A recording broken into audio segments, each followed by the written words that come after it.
Hi guys, welcome to green spoon stories. ఈరోజు మన first story వచ్చేసి బెండకాయ.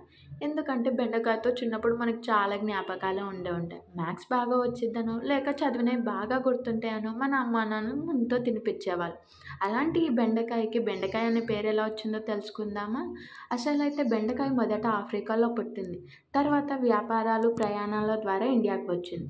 ఇప్పుడు ఇండియాలో ఎక్కువగా పండించే కూరగాయల్లో ఒకటి. అలాంటి బెండకాయ మన భారతదేశానికి వచ్చాక బెండ అని పిలవడం మొదలుపెట్టింది. బెండ అనే పదం పాత తెలుగు ప్రాకృతిక భాషలోంచి వచ్చింది. బెండ అనేది ముళ్ళులు లేదా సన్నగా పొడవుగా ఉండే వస్తువు అని అర్థం. కాబట్టి చూడ్డానికి ఇది అలాగే ఉండడం వల్ల దీన్ని బెండకాయ అని పిలవడం మొదలుపెట్టారు. మీకు కూడా బెండకాయ ఇష్టమైతే దీంతో మీ చైల్డ్హుడ్ మెమరీస్ని మా కామెంట్ బాక్స్లో తెలియజేయండి. And please do like, share and comment and subscribe. Thank you for watching the video.